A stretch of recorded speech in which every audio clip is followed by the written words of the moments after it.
Ce soir, la découverte d'un lieu qui fait corps avec Donchery dans les Ardennes, son usine hydroélectrique. Elle tourne toujours plus que jamais. Restez avec nous, c'est juste après la météo.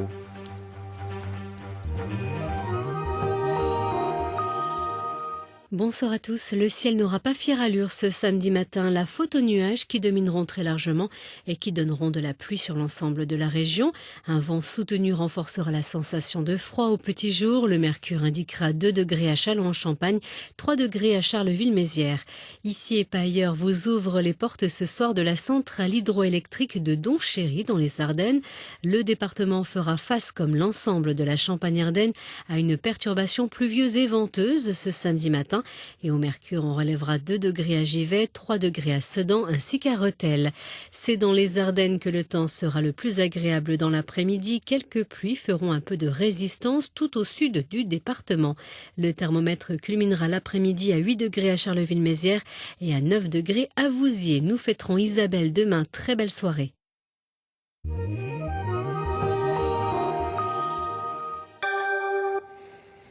Pas de barrage dans la région, mais quelques usines hydroélectriques. Illustration en bord de Meuse à Donchery, dans les Ardennes. Cette usine a bien changé, elle est désormais automatisée, mais certains y sont encore très attachés. Vous allez voir ici et pas ailleurs, signé ce soir Florent Boutet. Bienvenue, si nous sommes ici au bord de la Meuse et pas ailleurs en Champagne-Ardenne, c'est pour évoquer le bâtiment juste derrière moi. Le site de l'usine hydraulique de Donchery a une histoire qui débute dès le Moyen-Âge et qui s'échelonne jusqu'à aujourd'hui en passant par l'âge d'or industriel.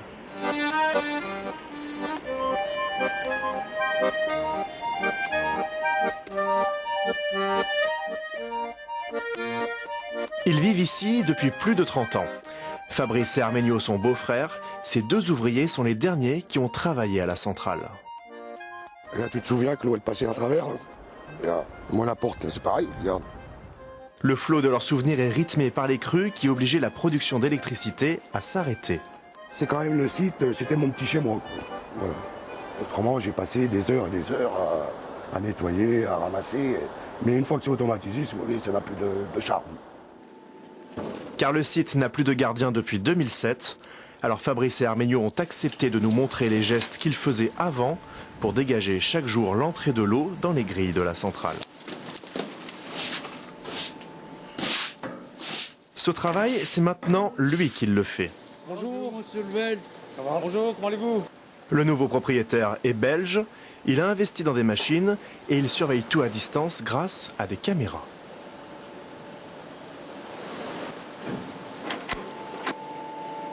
Ce jour-là, c'était la première fois que ces 3 hommes se rencontraient. Fabrice n'était plus revenu à l'intérieur de la centrale depuis 7 ans. C'est le même son. Apparemment, il n'y a pas de bruit de casse. Parce que ça, on l'entend à l'oreille. Hein. En vivant en permanence dans la centrale, le moindre bruit, on s'en rend compte tout de suite. Hein. Ces centrales sont des centrales fantômes. Elles fonctionnent seules, de temps en temps. Je viens une fois par semaine faire un peu la maintenance, nettoyer les grilles. Mais voilà, c'est l'évolution des techniques. L'automatisation, c'est une page de plus dans l'histoire de ce site. Une histoire qui débute en 1490 avec l'édification d'un moulin à farine avant que l'industrie ne prenne son essor. On avait à peu près 250 à 300 personnes qui travaillaient pour le textile sedanais. Et c'est dans les années 1870 que M. Paré décide de changer un petit peu de fusil d'épaule, on va dire. Demande à la mairie de faire traverser un arbre, donc l'arbre de transmission de puissance de la partie rotation du moulin, pour l'amener de l'autre côté pour commencer une forge, une boulonnerie en fait. Au XXe siècle, c'est la Première Guerre mondiale qui change encore la physionomie des lieux après l'invasion des Allemands. Ils ont détruit Donchery à 90%, entre autres donc la centrale qui est électrique là, qui avait pas mal d'usines aux alentours, tout a été détruit complètement. Alors les bâtiments qui ont été reconstruits en 1925. Et si, à travers les âges, la centrale hydroélectrique est toujours au même endroit que le moulin, c'est parce que le lieu est naturellement stratégique.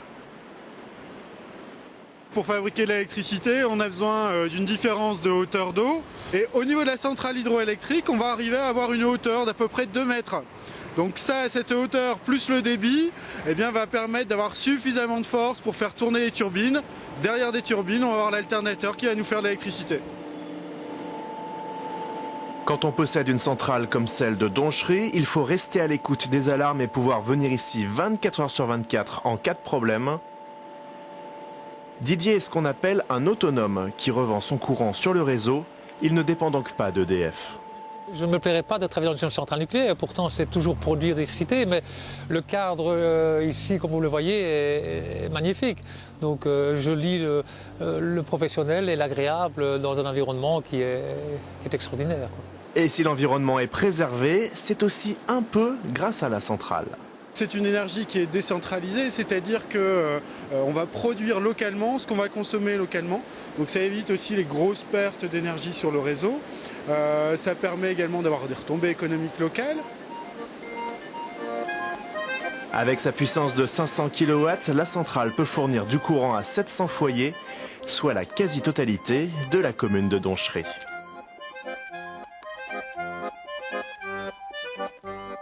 Voilà, comme il pleut beaucoup en ce moment, la rivière est plus grosse et charrie donc beaucoup plus de bois. Bon allez, on se retrouve ailleurs en Champagne-Ardenne. Et en attendant moi, je vais faire des réserves pour l'hiver prochain. Merci ça fait Florent. un bon feu, ça. Bon courage, tout cela a été très instructif. C'est la fin de ce journal, je vous en rappelle.